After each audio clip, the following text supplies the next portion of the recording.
or the leader must entrust certain responsibilities and confidence among the subordinates. So, in turn we will get the more quality work, the more responsibility from the subordinates.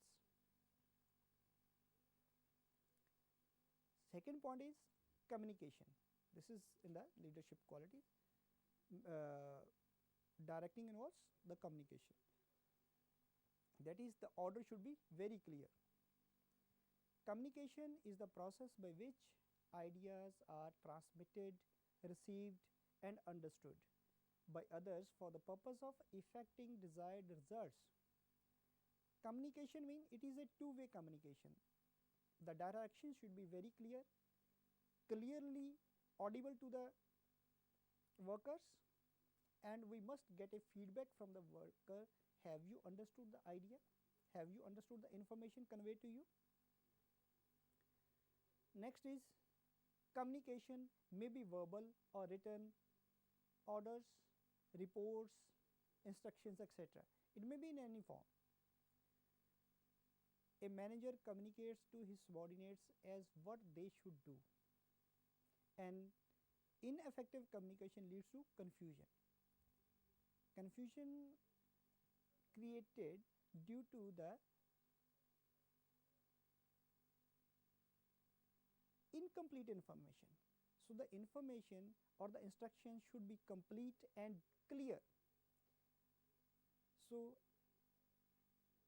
ineffective communication leads to confusion, misunderstanding, dissatisfaction and sometimes even strikes. So, this is a very important point, that your instructions should be very clear, never be confusing.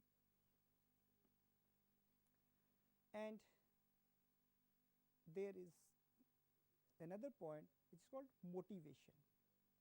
Motivation means inspiring the subordinates to do a work or to achieve company objectives effectively and efficiently. Next is the supervision. Supervision is necessary in order to ensure that work is going on as per the plan established. So, it is the supervisor who knew what to do, whether the work is going on the right track, the product being produced is right or wrong. The second one is that the worker are doing as they were directed to do. So, we have to supervise what the worker is doing is right or wrong. And the sixth point is the coordinating. Coordinating means achieving harmony of individual effort towards the accomplishment of company objectives. In other words, the dovetailing and harmonizing of all the company assets and employees into a coherent whole is known as coordination. Coherent means there should be a cohesive approach. All the employees, management, workers, supervisor should work in a coherent manner. So, this is called coordination. If they have a bond of love and affection with each other, they have their personal relationship. So, this is called coherent bond, and if the company's workers will work in this fashion, so this is called coordination. Ineffective coordination between different functions of a business enterprise such as productions, sales, administration, etc., can ruin the enterprise. That means these are the different organs of the organization, that is the production, sales section and administration. These organizations should work together in perfect coordination and harmony. Otherwise, if their approach is different, it will ruin the enterprise. It will destroy the enterprise. Coordination involves making plans that coordinate the activities of subordinates, regulate their activities on the job and regulate their communications. Besides other factors, informal relationships within an organization also tend to facilitate coordination, because workers who like each other outside the factory prefer to work together on the job also. That is what I was explaining earlier, that there should be affection among the workers working together. This way we can increase the efficiency of the organization. There should be good production, good quality, good sales, and good administration without any hassle. And next topic is controlling.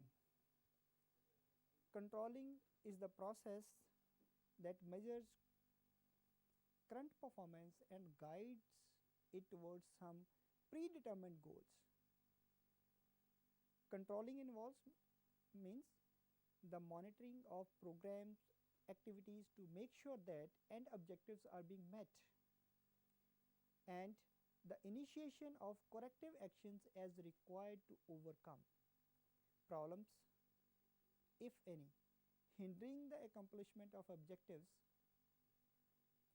Checks and examinations are required on a periodic basis to ensure that the things are proceeding as per plans established. Controlling is necessary to ensure that orders are not misunderstood, rules are not violated, and objectives have not been unknowingly shifted. Control means control of persons and other things. So this is also a very important point. The order should not be misunderstood, rules should not be violated, and the objectives have not been unknowingly shifted.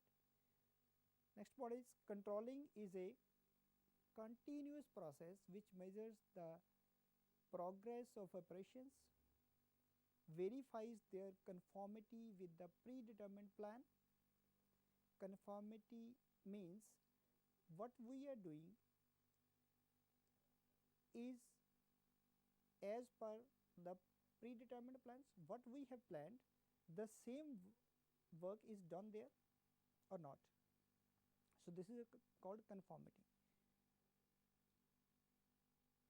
And takes corrective actions if required. If the work is not done according to the predetermined plans, so then the corrective measures has to be taken. It should be corrected as early as possible. As explained, controlling process sets standards. It measures job performance, and it takes corrective actions if required. There are three processes. Then it comes the decision making. Who will take the decision? Decision making is the process by which a course of action is consciously chosen from available alternatives for the purpose of achieving desired results. An outstanding quality of a successful manager is the ability to make sound and logical decisions.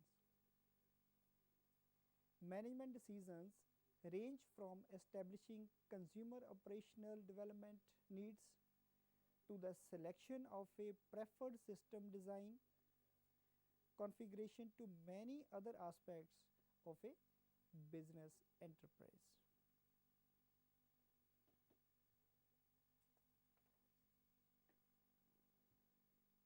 Then very important,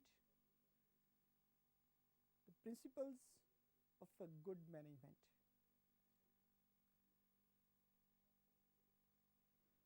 Principal management implies a list of current management practices.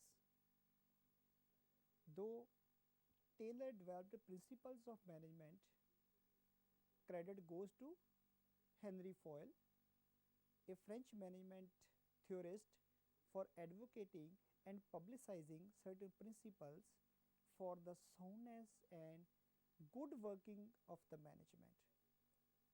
As many authors has proposed many theories regarding the management, the functions of the management, and the principle of management. So here the theory of Henry Fayol is important.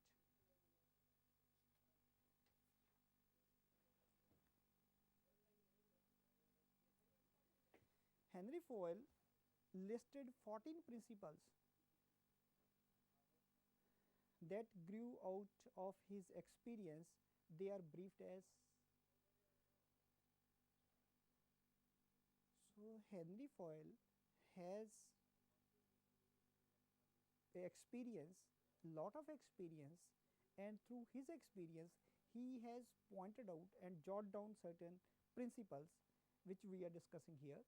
Number one is division of work. Division of work means dividing the work on the principles that different workers are best fitted for different jobs, depending upon influences arising from geography, natural conditions, personal aptitude and skills. This is again a very important point. The right person for the right job. That is depending upon influences arising from geography, natural conditions and personal aptitude. Geography means the person may be working in an organization, have come from across the globe.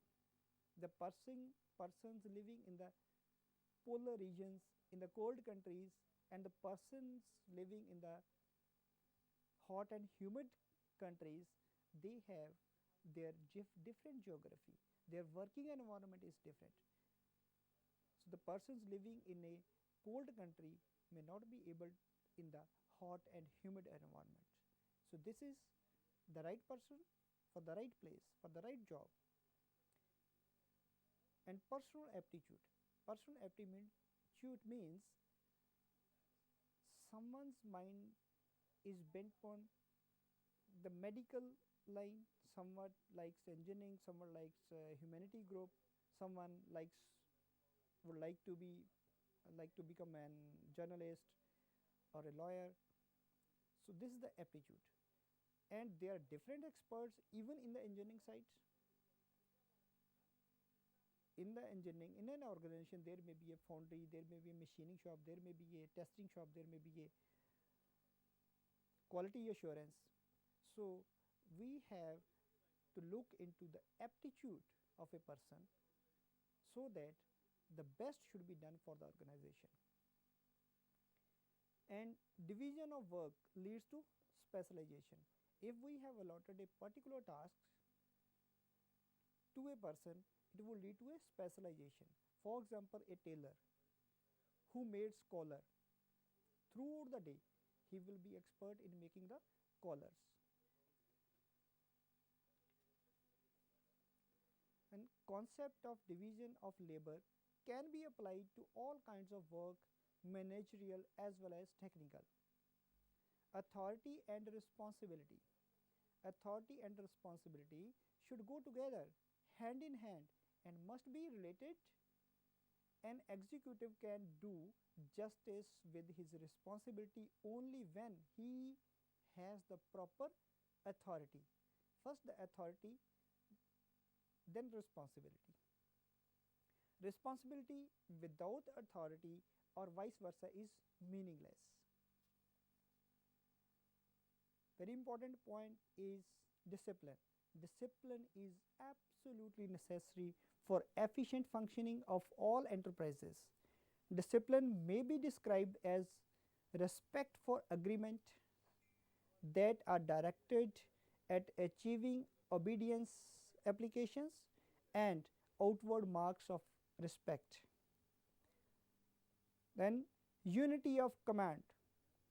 Unity of command means employees should receive orders and instructions from the boss only In other words, a worker should not be under the control of more than one supervisors. That means instruction should be clear, it must not be confusing. He must work under a single supervisor. Unity of command avoids confusion, mistakes and delays in getting the work done. Next is unity of direction.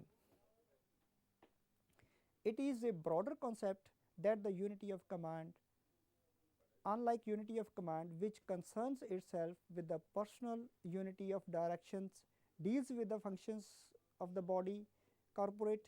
Unity of direction implies that there should be one plan and one head of each group of activities having the same objectives. In other words, there should be one common plan for an enterprise as a whole. Next point is the remuneration. Remuneration is the price paid to the employees for the services rendered by them for the enterprise.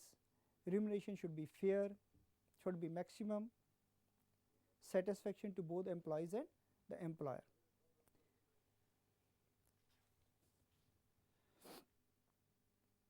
And there are many other points to be discussed here, and certain important points has been discussed: the introduction, the functions of the management, the importance of the management, and characteristics of the management. Thank you very much.